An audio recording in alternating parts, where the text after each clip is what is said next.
Hello everyone, कैसे हैं सब। तो आज इस वीडियो में हम लोग जो 11th क्लास बायोलॉजी का फर्स्ट चैप्टर है उसका सेकंड पार्ट कंप्लीट करने वाले हैं।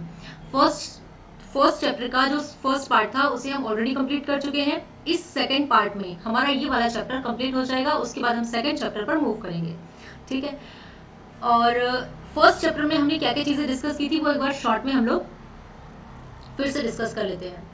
हमने लिविंग और नॉन लिविंग के बीच में डिफरेंस देखे थे। हमने कुछ चीजें समझी थी कि किस तरह एक लिविंग बीइंग को, कोई भी लिविंग थिंग को, लिविंग कोई भी चीज हो, एनिमल हो, प्लांट हो, ह्यूमन हो, कोई भी हो, माइक्रो ऑर्गेनिज्म हो, कैसे कैरेक्टर्स के थ्रू हम डिफाइन करेंगे कि ये लिविंग है और नॉन लिविंग से कैसे डिफरेंट है वो। ठीक है, ये चीजें पढ़ी थी। इसके अलावा हमने कुछ ये टिप्स भी देखे थे कि किस तरह आप बायोलॉजी सब्जेक्ट को इजीली हैंडल कर सकते हो। कुछ टिप्स देखे थे। ठीक है, ताकि आसानी से, अब क्या होता है जब भी कोई 10th से 11th में मूव करते हैं तो कोई भी सब्जेक्ट ले, कॉमर्स, मैथ्स या बायोलॉजी जो भी ले, थोड़ा सा डिटेल में चीजें आ जाती है। ठीक है, तो बाकी सब्जेक्ट का तो नहीं पता, लेकिन बायोलॉजी की जो भी मुझे टिप्स पता थी वो मैंने आप लोगों के साथ शेयर की थी। तो जिन भी लोगों ने उस पार्ट को नहीं देखा है वो देख लें पहले, ताकि जो बेसिक चीजें हैं वो आप लोग को समझ में आ जाए। इसके अलावा भी अभी सेकेंड पार्ट में तो हम लोग जो हमारा कोर्स की चीजें हैं उन्हें डिस्कस करने वाले हैं, लेकिन इसके बाद भी जो फर्स्ट चैप्टर के इंपॉर्टेंट क्वेश्चन है उन्हें डिस्कस करेंगे। इसके अलावा कुछ जैसे शॉर्ट होते हैं ना, निमोनिक्स हम बनाते हैं, तो बायोलॉजी में वो भंडार है उनका। ठीक है, तो उन चीज़ों को भी मैं बताऊंगी कि कैसे नए नए निमोनिक्स के थ्रू हम चीज़ों को आसानी से याद कर सकते हैं। ठीक है, तो ये हुई चीज़ें। अब ये वाली चीज़ें हम लोग पढ़ चुके हैं। ये मैंने कुछ बताई थी कि भाई चार्ट के नोट्स बना सकते हो, आप चार्ट फॉर्म में नोट्स बना सकते हो, शॉर्ट नोट करके। डायग्राम्स जितना हो सके उतना डायग्राम्स बनाओ, बेसिक समझो, है ना।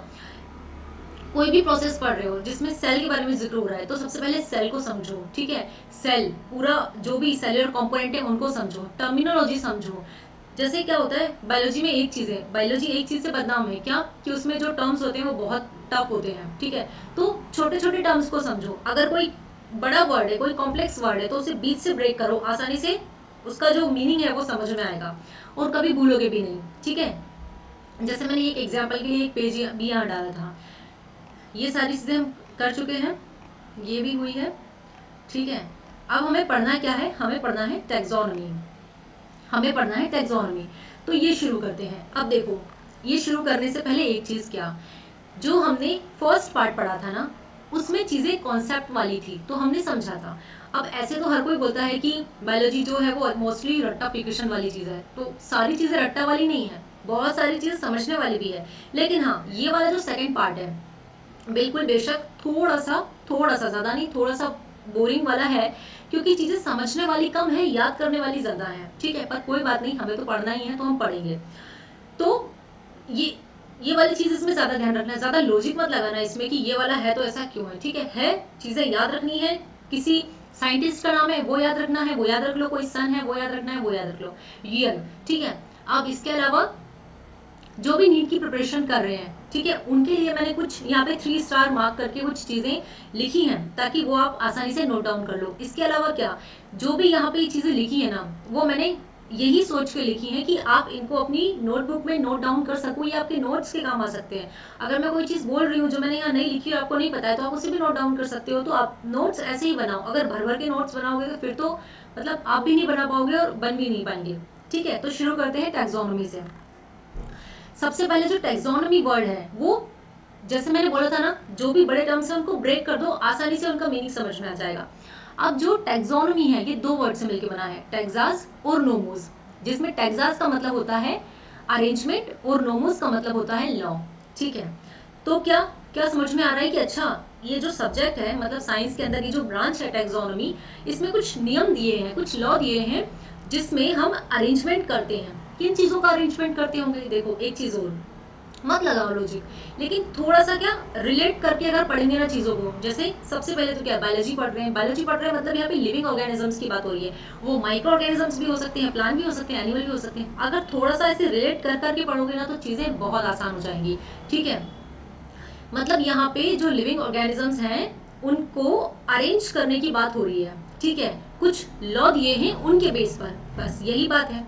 अब क्या लिखा है, branch of science that deals with principle and procedure of identification, nomenclature, classification. ये 3 वर्ड याद रख लेना, मोस्ट इंपॉर्टेंट है। ठीक है, पूरी टैक्सोनॉमी में सबसे ज्यादा इंपॉर्टेंट ये तीनों वर्ड है, आइडेंटिफिकेशन, नोमेनक्लेचर, क्लासिफिकेशन। कोई टफ वर्ड नहीं है, पढ़ के समझ में आ रहा है।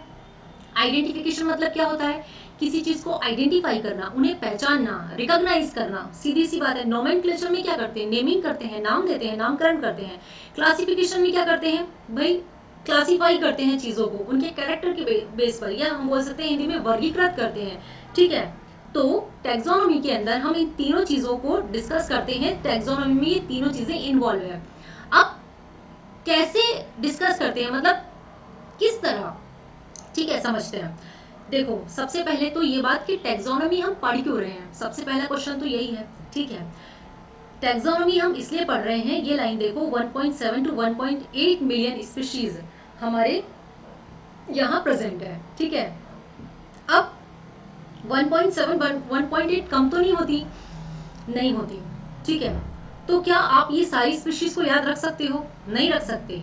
तो क्या होता है, इन स्पीशीज को हम आइडेंटिफाई करते हैं, इनको इनकी नेमिंग करते हैं और इनका क्लासिफिकेशन करते हैं, और फिर कुछ ही इन्हें पार्ट्स में, या हम बोल सकते हैं ग्रुप में डिवाइड करते हैं इनके कैरेक्टर के बेस पर, ताकि हम इन्हें आगे टाइम तक स्टडी कर सकें। कैसे, देखना आगे चीजें सारी समझ में आ जाएगी। अभी तक ये वाली चीजें समझ में आई, आइडेंटिफिकेशन का मतलब क्या होता है, नोमेनक्लेचर का मतलब क्या होता है, और क्लासिफिकेशन का मतलब क्या होता है। आगे चलते हैं सिस्टमैटिक्स पर। सिस्टमैटिक्स क्या होता है, डिराइव फ्रॉम ग्रीक वर्ड सिस्टेमा which means systematic arrangement. Systematic arrangement तो बायोलॉजिकल टर्म नहीं है, इंग्लिश टर्म है, समझ में आता है। सिस्टमैटिक मतलब क्या, अच्छा मतलब ऐसे हर कहीं नहीं, सिस्टम से कोई भी चीज अरेंज हो रही है, ठीक है, सिस्टमैटिक अरेंजमेंट। और आगे समझते हैं, ये एक साइंस है जो डील करती है डाइवर्सिटी ऑफ ऑर्गेनिज्म से and all their comparative and evolutionary relationship. यहाँ पे कोई भी वर्ड टफ तो नहीं लग रहा है, ठीक है। एक वर्ड नया लग रहा होगा, वो है इवोल्यूशनरी रिलेशनशिप, इसे हम समझेंगे। बेसिकली देखो, सिस्टमैटिक्स समझना है हमें। सिस्टमैटिक्स क्या है, सिस्टमैटिक अरेंजमेंट कर रहे हैं, ऑब्वियसली किसका कर रहे हैं, लिविंग ऑर्गेनिज्म का कर रहे हैं। अब अगर इसे बेहतर ढंग से समझे तो मैं क्या बोलूंगी कि ये साइंस है जो डील करती है डाइवर्सिटी ऑफ ऑर्गेनिज्म से। डाइवर्सिटी का मतलब समझ में आता है, डाइवर्सिटी मतलब क्या, मतलब कि हमारे वर्ल्ड में कितनी सारी वैरायटी ऑर्गेनिजम्स की प्रेजेंट है, कितने सारे ऑर्गेनिज्म प्रेजेंट है, और उन ऑर्गेनिजम्स की भी कितनी वैरायटी है। इंडिया में देखेंगे उस ऑर्गेनिज्म को कोई भी पर्टिकुलर, जैसे बियर ले लो, भालू ले लो, इंडिया में देखेंगे तो अलग कलर का मिलेगा, ठीक है। फिर कहीं और कंट्री में देखेंगे तो अलग कलर का मिलेगा, कहीं जहाँ बर्फीली जगह होगी वहाँ अलग कलर के बियर मिलेंगे। तो एक ही ऑर्गेनिज्म की कितनी वैरायटी होती है, ठीक है। तो डाइवर्सिटी से मतलब वही है।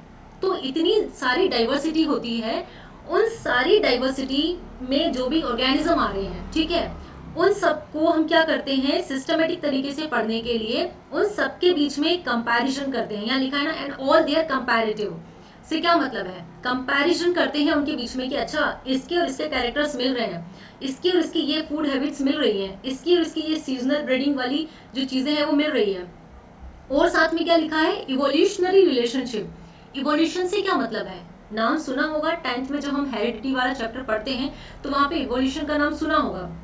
इवोल्यूशन एक ऐसी प्रोसेस है जो कोई हफ्ते भर में नहीं हो जाती है, सालों लग जाते हैं उसे होने में।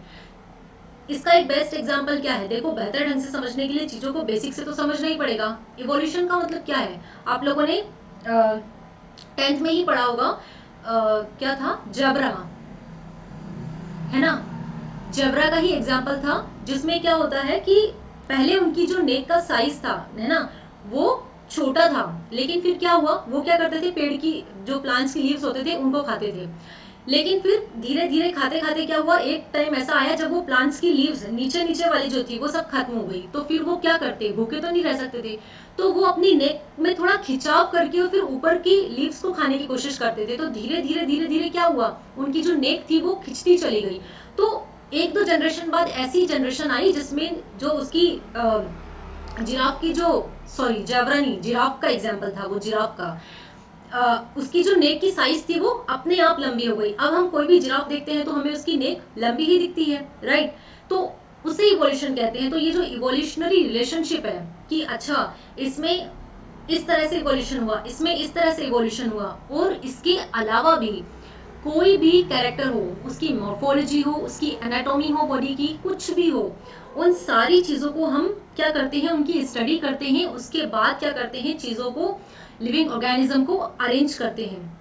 आई होप इतने लंबे भाषण के बाद ये चीज़ थोड़ी समझ में आई होगी। कहने का मतलब केवल ये है मेरा कि सिस्टमैटिक्स के अंदर हम ऑर्गेनिजम्स को सिस्टमेटिक अरेंज करते हैं बहुत सारी चीज़ों की स्टडी करने के बाद, और वो बहुत सारी चीज़ें कंपैरिजन है, उनका कंपैरिजन करते हैं, उनकी इवोल्यूशनरी रिलेशनशिप को देखते हैं, इन सारी चीज़ों को देखते हैं। क्लियर? अब सिस्टमैटिक्स जो है वो दो तरह का है, ओल्ड सिस्टमैटिक्स और न्यू सिस्टमैटिक्स। ठीक है, ओल्ड सिस्टमैटिक्स में हम क्या पढ़ते हैं? ओल्ड सिस्टमैटिक जो है वो हमें केवल मॉर्फोलॉजी के बारे में बताता है, मॉर्फोलॉजिकल फीचर्स बताता है। जैसे कि अच्छा, ओल्ड सिस्टमैटिक्स में अगर हम पढ़ रहे हैं तो हम क्या देखेंगे, मॉर्फोलॉजिकल फीचर में उसका कलर ये है, ठीक है, बॉडी का साइज ये है, ये चीजें हम देखेंगे, इतना ही पता चलेगा मॉर्फोलॉजिकल फीचर में। लेकिन जो न्यू सिस्टमैटिक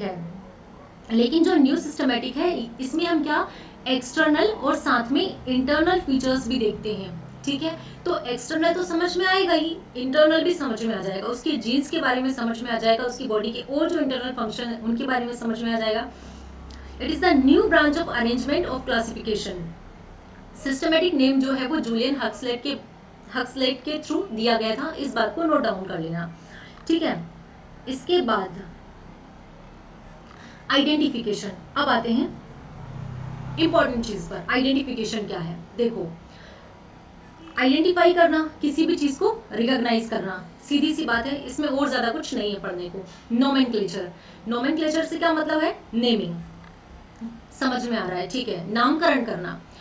नोमेनक्लेचर में भी एक स्पेशल नोमेनक्लेचर है जिसे हम कहते हैं बाइनोमियल नोमेनक्लेचर, और ये जो है ये इंपॉर्टेंट है। ठीक है, इंपॉर्टेंट है ये। बाइनोमियल नोमेनक्लेचर का जो के बारे में जो बताया था, इसके फाउंडर कौन थी? Carolus Linnaeus. ये भी एक इंपॉर्टेंट साइंटिस्ट है। ठीक है, इनके बारे में भी कई बार एग्जाम में पूछा जाता है।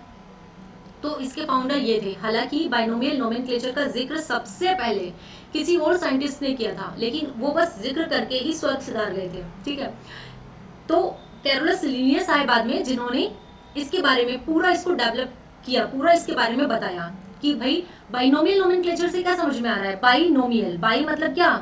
टू, नोमेनक्लेचर, ठीक है, नामकरण। कैरोलस लीनियस को फादर ऑफ टैक्सोनॉमी भी कहते हैं। ये दोनों ही चीजें इंपॉर्टेंट है, इसलिए मैंने यहाँ पे 3 स्टार लगा दिए हैं। फादर ऑफ टैक्सोनॉमी भी इन्हें कहते हैं। फर्स्ट पब्लिकेशन, एक बार ये क्वेश्चन एग्जाम में पूछा गया था, फर्स्ट पब्लिकेशन क्या था कैरोलस लीनियस का? तो इसका आंसर है हॉर्टस अपलैंडिकस। ठीक है, अब इन्होंने 2 बुक्स पब्लिश की थी, एक प्लांट्स के ऊपर और एक एनिमल्स के ऊपर। जो प्लांट्स के ऊपर बुक थी उसका नाम था स्पीशीज प्लांटेरम। इस बुक में उन्होंने प्लांट्स के बारे में सारी चीजें बताई थी। जो बुक एनिमल के ऊपर थी उसका नाम था सिस्टेमा नेचुरी। इसमें एनिमल्स के बारे में इन्होंने पूरा डिस्क्रिप्शन दिया था। ठीक है, इतना हुआ। आगे बढ़ते हैं नोमेनक्लेचर पर ही। अब ये जो नोमेनक्लेचर था इसमें कुछ रूल्स थे। ठीक है, जो किसने दिए थे? ICBN, ICZN, international code for botanical nomenclature. ICZN में international code for zoological nomenclature. Botanical की बात जहां भी हो रही है मतलब वहां हमेशा प्लांट्स की बात हो रही है। ठीक है, और जूलॉजिकल की बात, जू वर्ड जहां भी आ रहा है वहां हमेशा एनिमल की बात हो रही है। ठीक, ये बात हुई। Rules for binomial nomenclature. अब जब बाइनोमियल नोमेनक्लेचर की बात आती है तो यहाँ पे कुछ रूल्स थे। कैरोलस लीनियस ने कुछ रूल्स बनाए कि अगर हम किसी भी ऑर्गेनिज्म का बाइनोमियल नोमेनक्लेचर कर रहे हैं, बाई मतलब 2, नोमेनक्लेचर मतलब उसकी नेमिंग कर रहे हैं, मतलब यहाँ पे 2 वर्ड्स में नेमिंग होगी किसी भी ऑर्गेनिज्म की। लेकिन इसके लिए भी उन्होंने कुछ रूल्स दिए थे। इन रूल्स को हमें याद करना है सिंपली।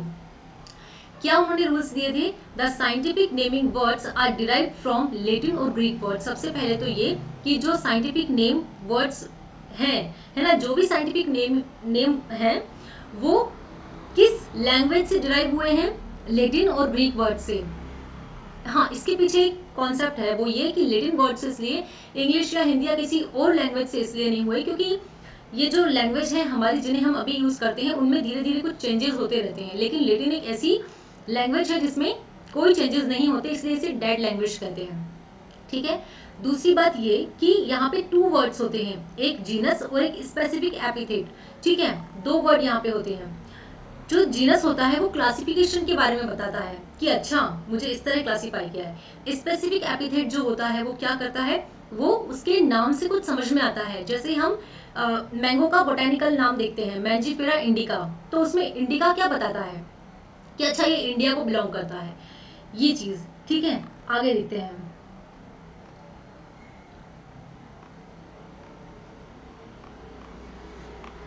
आगे क्या है, आगे भी कुछ रूल्स दिए हुए हैं। क्या, the naming of any organism contain 2 words. अब अगर बाइनोमियल नोमेनक्लेचर के अंदर किसी भी ऑर्गेनिज्म को अगर हम नाम दे रहे हैं, उसका नोमेनक्लेचर कर रहे हैं, तो वो हम दो तरह से नहीं, 2 वर्ड में करेंगे। कैसे, पहला जो नाम होगा वो होगा जेनेरिक नेम, और दूसरा जो नाम होगा वो होगा स्पेसिफिक एपिथेट। इसके बारे में अभी पढ़ा था, जीनस और स्पेसिफिक एपिथेट।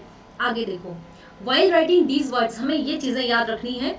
जो जेनेरिक नेम होगा वो उसका फर्स्ट लेटर हमेशा कैपिटल होगा, इस बात को याद रखना है एक तो। दूसरा क्या, जो स्पेसिफिक एपिथेट होगा उसका फर्स्ट लेटर हमेशा क्या होगा, स्मॉल होगा। एक एग्जांपल के लिए, जैसे मैंगो का जब हम लिखते हैं, तो अगर हम लिख रहे हैं मैंजीफेरा, मैंजीफेरा में ये जो एम है ये हमेशा कैसा होगा, कैपिटल होगा। बाकी की जो सारी चीजें हैं वो कैसी होगी, वो स्मॉल लेटर में होगी। और जो स्पेसिफिक एपिथेट होगा उसका जो पहला वर्ड होगा वो हमेशा कैसा होगा, स्मॉल होगा। बाकी के सारी तो स्मॉल होंगे ही, लेकिन पहला जो होगा वो भी कैसा होगा, स्मॉल होगा, ठीक है। थर्ड रूल क्या है, in case these words are handwritten, अगर ये साइंटिफिक नेम हैंड रिटन है तो हम उसे अंडरलाइन करेंगे, अगर ये टाइप है तो ये इटैलिक फॉर्म में आएगा। बस यही चीजें हैं इसमें। आगे देखते हैं, टैक्सोनॉमिकल कैटेगरीज। टैक्सोनॉमिकल कैटेगरीज में क्या पढ़ना है, बेसिकली ये है क्या, टैक्सोनॉमिकल हायरार्की है ये।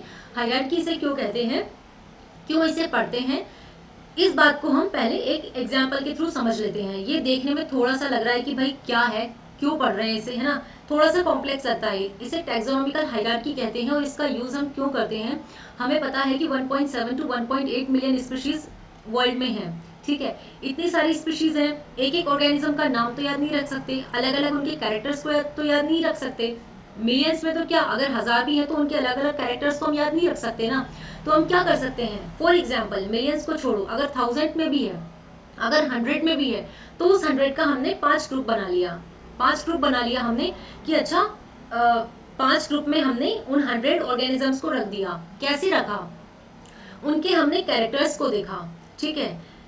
देखो तुम लोग आगे पढ़ोगे, जो सेकंड चैप्टर है ना उसका नाम है बायोलॉजिकल क्लासिफिकेशन, उसमें ये चीज है, शायद अभी नहीं पढ़ी होगी। आर.एच. विटकर एक साइंटिस्ट है जिन्होंने इन्हीं ऑर्गेनिजम्स को 5 किंगडम में क्लासिफाई किया है। वो क्या क्या है, मोनेरा है, प्रोटिस्टा है, फंजाई है, एनिमिलिया है और प्लांटी है। तुम बाकी सबको तो छोड़ो, प्लांटी पे आ जाओ। प्लांटी से क्या नाम समझ में आ रहा है, प्लांट्स के बारे में।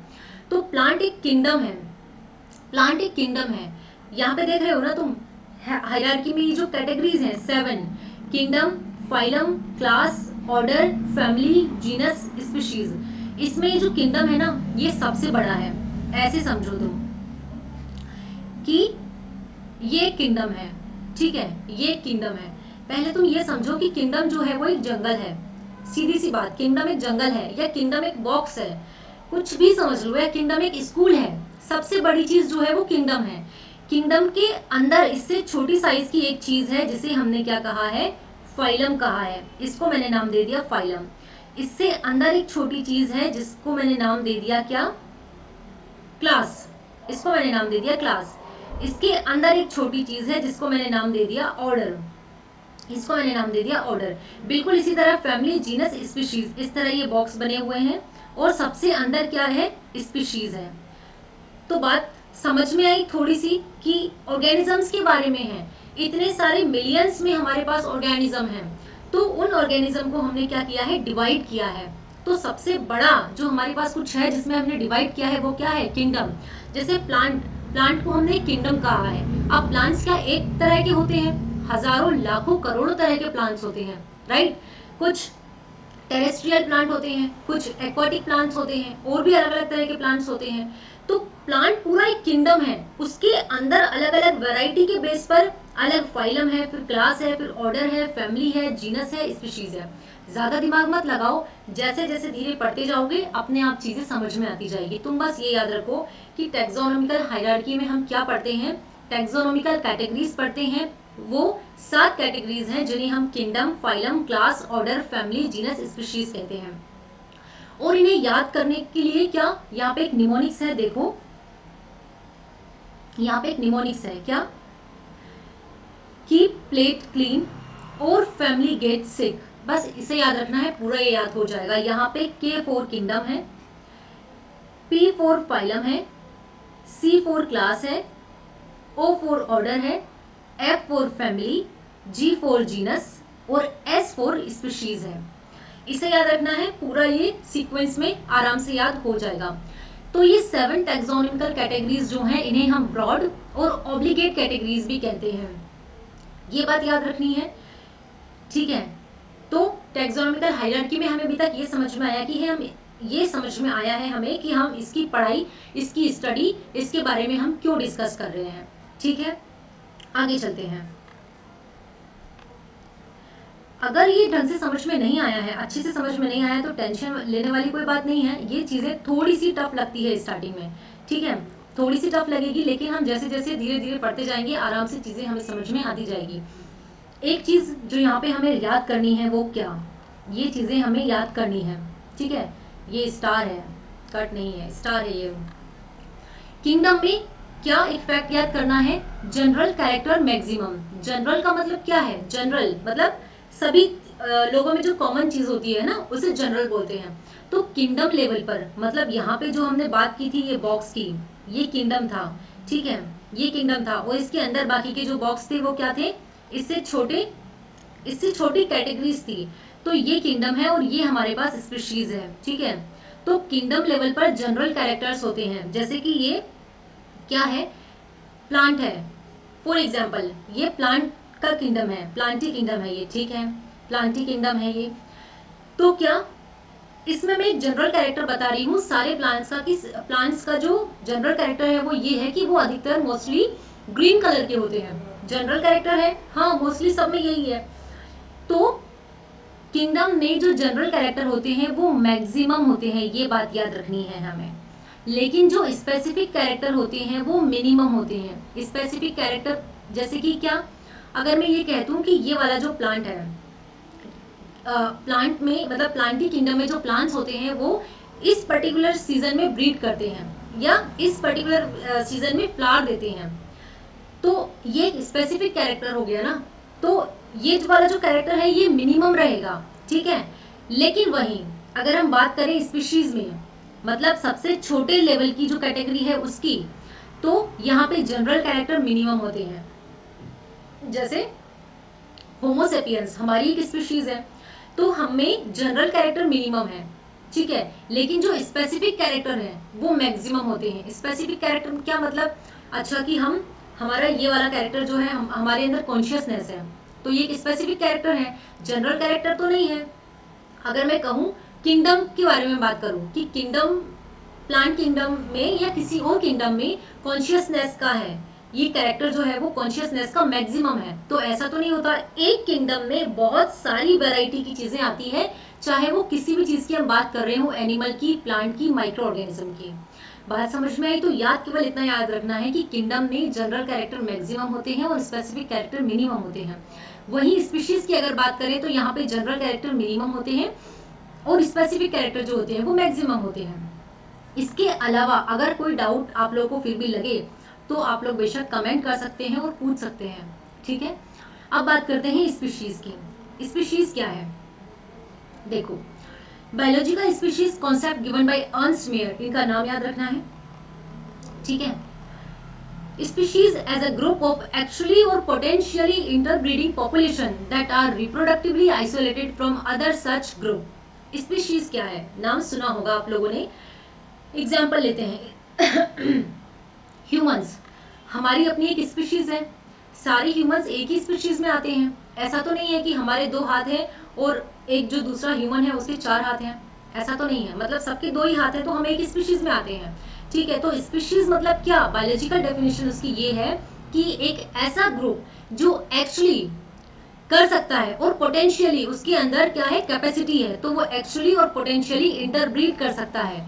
ठीक है, तो ऐसे ग्रुप को क्या कहते हैं, स्पीशीज कहते हैं। इसके अलावा क्या, और वो रिप्रोडक्टिवली आइसोलेटेड होता है दूसरे ग्रुप से। फॉर एग्जाम्पल, हमारे पास 10 ऑर्गेनिज्म है, या हमारे पास 4 ऑर्गेनिज्म है। ठीक है, हमारे पास 4 ऑर्गेनिज्म है ये।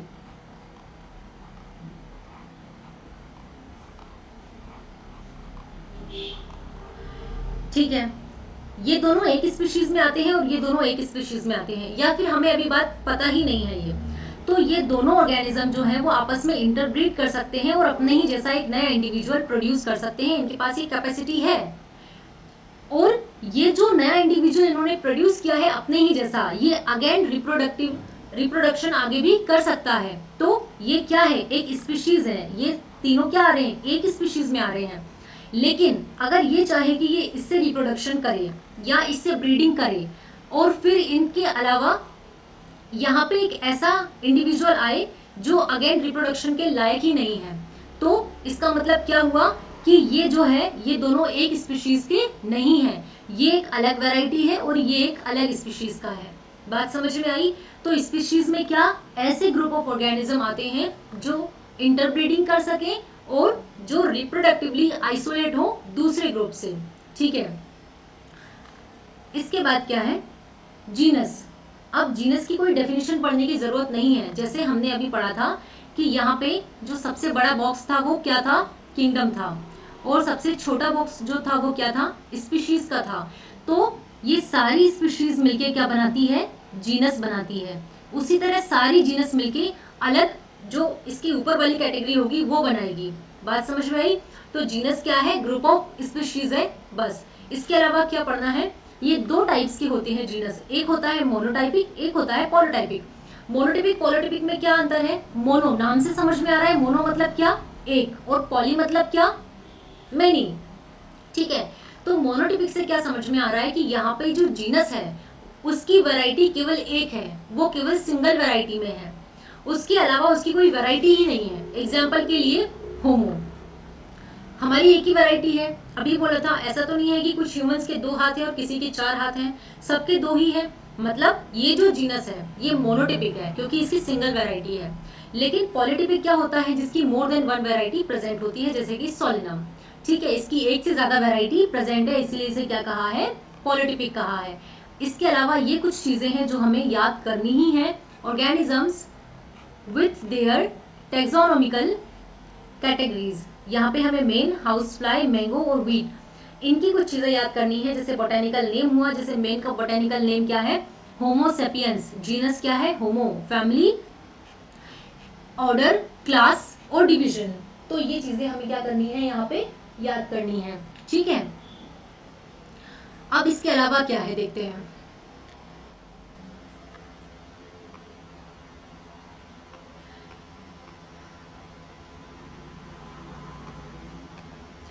इसके अलावा है टेक्सोनोमिकल एड्स। इसे क्या कहते हैं इसका क्या यूज है, टेक्सोनोमिकल एड्स जो है वो हेल्पिंग इंस्ट्रूमेंट होते हैं या हेल्पिंग कोई भी टूल्स होते हैं, ऐसी चीजें जिनकी हेल्प से हम टेक्सोनोमी में बेहतर स्टडी कर सकते हैं। जैसे कि क्या, हर्बेरियम, एक मिनट,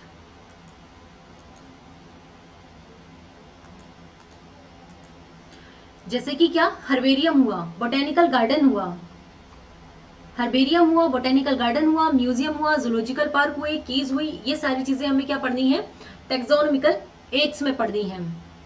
ओके, पढ़ते हैं इन्हें एक एक करके, ज्यादा इनमें चीजें नहीं है पढ़ने वाली। सबसे पहले पढ़ते हैं हर्बेरियम। हर्बेरियम क्या है, तो देखो, हर्बेरियम पहले डेफिनेशन देखते हैं इसकी, store house of collected, dried, pressed and preserve plant specimens. Herbarium जो है एक स्टोर हाउस है जिसमें हम प्लांट्स को कलेक्ट करते हैं, उन्हें ड्राई करते हैं, प्रेस करते हैं और प्रिजर्व करते हैं स्पेसिमेन के तौर पर। हर्बेरियम को आप ऐसे समझो, जब भी हम स्कूल कॉलेज या हॉस्टल में होते हैं तो हम कुछ स्क्रैप बुक बनाते हैं, है ना, जिसमें हम किसी भी फ्रेंड का फोटो लेते हैं, फिर उसके बारे में कुछ तो भी लिखते हैं, जो भी उसके बारे में अच्छी बुरी चीजें होती है, उसका नाम होता है, वो सारी चीजें लिखते हैं। तो बिल्कुल उसी तरह हर्बेरियम है, ठीक है, वो हम मेमोरी के लिए स्टोर करते हैं और इन चीजों को हम स्टडी के लिए यूज करते हैं। तो बेसिकली हर्बेरियम में हम क्या करते हैं, किसी भी प्लांट्स को हम लेते हैं, उसे स्टोर करते हैं, ठीक है, स्टोर तो करते ही हैं, लेकिन किस तरह स्टोर करते हैं, कौन कौन सी प्रोसेस है, क्या स्टेप्स हैं, इस बारे में हमें पढ़ना है। तो सबसे पहले हम क्या करते हैं, कलेक्शन करते हैं प्लांट का, देन ड्राइंग, उसे सुखाते हैं बेहतर तरीके से, उसकी क्या करते हैं, प्रेस करते हैं, उसे आयरन करते हैं, पॉइजनिंग, इसमें HgCl2 का हम यूज करते हैं 0.1% HgCl2, ताकि उसमें कोई फंगस, बैक्टीरिया, वायरस कुछ भी हो तो हम उसे रिमूव कर सकें। माउंटिंग यानी कि चिपकाना, लेबलिंग, लेबलिंग करते हैं, डिपोजिशन, एक एक करके इन चीजों को हम समझेंगे। लेबलिंग में क्या करते हैं यहाँ फोटो में दिखाई दे रहा होगा, यहाँ बाजू में लेबल किया हुआ है। लेबलिंग में क्या क्या करते हैं, इसकी स्टडी हम, इसके बारे में हम अभी बात करेंगे। डिपोजिशन में क्या कि अच्छा भाई इस जगह इसको रखा है, इसके बाद आगे चलते हैं। अब यहाँ पे कुछ चीजें हैं, name of collector, place of collection, date of collection, botanical name, English name, common name और फैमिली, ये हम लेवल में लिखते हैं। जब हम लेबलिंग करते हैं तब हम इन चीजों को लिखते हैं। क्या कलेक्ट किसने किया है, ठीक है, किस जगह से कलेक्ट किया है, जब किस डेट को हमने कलेक्ट किया था इसे, बोटेनिकल नेम क्या है इसका, इंग्लिश नेम क्या है, कॉमन नेम जिसे वर्नाकुलर भी कहते हैं, और इसकी फैमिली क्या है, इन चीजों के बारे में भी हम लिखते हैं जब लेबल करते हैं तब, ठीक है। इसके बाद कुछ चीजें जिनका हमें बहुत अच्छे से ध्यान रखना होता है, size of herbarium sheet, size of herbarium sheet जो होती है जिस पर हम उसे क्या करते हैं, स्टिक करते हैं, इस शीट का जो साइज होता है वो हमेशा 41 इंटू 29 सेंटीमीटर स्क्वायर होता है। और जो लेवल हम लगाते हैं उसका साइज कितना होता है, जो हम यहाँ लेफ्ट कॉर्नर में लगाते हैं, राइट कॉर्नर में लगाते हैं, उसका साइज कितना होता है, 7 इंटू 12 सेंटीमीटर स्क्वायर। कुछ बोटेनिकल गार्डन है, रॉयल बोटेनिकल गार्डन जो क्यों इंग्लैंड में है, सेंट्रल नेशनल हर्बेरियम जो कोलकाता में है, ये इंपॉर्टेंट है, जो कई बार एग्जाम्स में पूछ लिए जाते हैं, इसलिए हमें इन्हें याद रखना पड़ेगा, ठीक है। आगे चलते हैं, म्यूजियम, अभी हम हर्बेरियम की बात कर रहे थे, ठीक है, अब बात करेंगे म्यूजियम की। तो जनरली जो हर्बेरियम होता है वो होता है प्लांट्स के लिए यूज, लेकिन जो म्यूजियम होता है वो प्लांट्स और एनिमल्स दोनों के लिए यूज होता है, ठीक है। तो कैसे इसे डिफाइन करेंगे, storing, preservation and exhibition of both plants and animals. यहाँ पे दिखाई दे रहा है, कई बार जब हम म्यूजियम या कोई लैब भी जाते हैं तब भी हम देखते हैं कि इस तरह कांच के जार में कई सारे एनिमल्स हमें पैक मिलते हैं, ठीक है। तो कभी सोचा है कि ये जो कांच के जार हैं इनमें जो लिक्विड है ये क्या होगा, ये पानी तो नहीं हो सकता ऑब्वियसली, क्योंकि पानी में तो नहीं रह सकते क्योंकि ये तो मरे हुए हैं ऑलरेडी, ठीक है। तो यहाँ पे हम यूज करते हैं फॉर्मेलिन का, क्या, फॉर्मेलिन का, ताकि ये सड़ने से बच सके। यूज होते हैं ये स्टडी और रेफरेंस के लिए, इसीलिए इन्हें प्रिजर्व किया जाता है, और जहां इन्हें प्रिजर्व किया जाता है उस जगह को हम म्यूजियम कहते हैं, ठीक है। आगे चलते हैं, बोटेनिकल गार्डन, ये स्पेशली प्लांट्स के लिए होता है, जहाँ पे प्लांट्स को प्रिजर्व किया जाता है। क्यों प्रिजर्व करते हैं यहाँ पे प्लांट्स को, ताकि हम उनकी बहुत सारी हैबिट्स को देख सके कि अच्छा इस सीजन में ये फ्लावरिंग करता है, इसकी ये हैबिट्स हैं, इसकी ये इससे इस तरह अलग हैं, ठीक है। और बोटेनिकल गार्डन में चीजों को इसलिए भी लगाते हैं ताकि हम उनका हर्बेरियम बना सकें। अब अगर बोटेनिकल गार्डन है तो वो स्पेशली क्यों है, प्लांट्स को प्रिजर्व करने के लिए, प्लांट्स की केयर करने के लिए, कि हाँ इस प्लांट को ग्रो करवाने के लिए हमें ये इसको क्या देना पड़ेगा, इन्वायरमेंट देना पड़ेगा, तो प्रॉपर इन्वायरमेंट हम वहां दे सकते हैं, ठीक है। तो है क्या, ये एक्स जो कंजर्वेशन है, इसे एक्स क्यों कहा है, क्योंकि हम ये जो प्लांट्स होते हैं उन्हें उनकी नेचुरल प्लेस से एग्जिट करके बोटेनिकल गार्डन में लेके आते हैं, ठीक है। लिविंग स्पेसिमेन है, एग्जाम्पल कुछ बोटेनिकल गार्डन जैसे नेशनल बोटेनिकल गार्डन जो लखनऊ में है, इंडियन बोटेनिकल गार्डन जो हावड़ा में है, रॉयल बोटेनिकल गार्डन जो क्यों इंग्लैंड में है, ठीक है। कुछ गड़बड़ हुई थी क्या इससे पहले, देखते हैं एक बार। इससे पहले हमने क्या पढ़ा था, रॉयल बोटेनिकल गार्डन, ओके, यहाँ पे कुछ इंपॉर्टेंट चीजें थी, ठीक है, मुझे लगा मैंने रिपीट किया है। ये चीज हुई, बोटेनिकल गार्डन हो गया। अब पढ़ना है हमें जूलॉजिकल पार्क के बारे में। जूलॉजिकल पार्क, ठीक है। जू मतलब क्या? एनिमल, और बोटेनिकल मतलब प्लांट्स, तो यहाँ पे एनिमल्स की बात हो रही है, ठीक है। तो अब जैसे बोटेनिकल गार्डन की बात की थी कि वहां पे प्रिजर्व किया जाता है, उनकी केयर की जाती है, उनकी हैबिट्स को देखने के लिए उन्हें वहां रखा जाता है, उसी तरह बिल्कुल जूलॉजिकल पार्क में भी हम एनिमल्स को रखते हैं।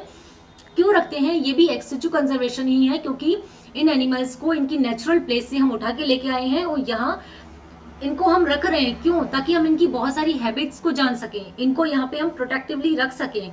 तो ये क्या है? Living wild animal are kept in protected environment. Zoological park के बारे में बात हो रही है, एक्स सिचु कंजर्वेशन है। Ideal means to study and learn different food habits and behaviour of animals. इनके बिहेवियर को जानने के लिए बेसिकली कि अच्छा ये इनकी हैबिट्स है, ये इनके बिहेवियर है, ठीक है, इसीलिए इन्हें यहाँ क्या किया जाता है? प्रिजर्व किया जाता है या इन्हें यहाँ पर रखा जाता है। ये चीज हुई। आगे बढ़ते हैं, लास्ट में है टैक्सोनॉमिकल कीज। ये क्या होते हैं? एनालिटिकल टूल्स होते हैं ये भी, जो स्टडी में हमारी हेल्प करते हैं। Helps in identification of plants and animals based on similarity and dissimilarity. अभी तक हम यही चीजें पढ़ रहे हैं कि भाई आइडेंटिफिकेशन करते हैं, क्लासिफिकेशन करते हैं, किस बेस पर? हम ऑर्गेनिजम्स, चाहे वो प्लांट हो चाहे वो एनिमल हो, उसकी सिमिलैरिटी और डिससिमिलैरिटी के बेस पर हम उन्हें आइडेंटिफाई करते हैं, क्लासिफाई करते हैं, उनका नोमेनक्लेचर करते हैं, ठीक है। तो टैक्सोनॉमिकल कीज में एनालिटिकल टूल्स ही आते हैं जिनकी हेल्प से हम स्टडी कर सकें। फाइन। अब यहाँ पे दो टर्म्स हैं, कपलेट और लीड, इन्हें समझते हैं। कपलेट क्या होता है? Pair of contrasting character. Contrasting का मतलब सबको समझ में आता होगा, जो एक दूसरे के अपोजिट होता है, जैसे व्हाइट ब्लैक, ठीक है, अप डाउन। तो इसी तरह बायोलॉजी में यहाँ पे कंट्रास्टिंग पेयर होते हैं, कंट्रास्टिंग कैरेक्टर के पेयर होते हैं, जिन्हें कपलेट कहते हैं।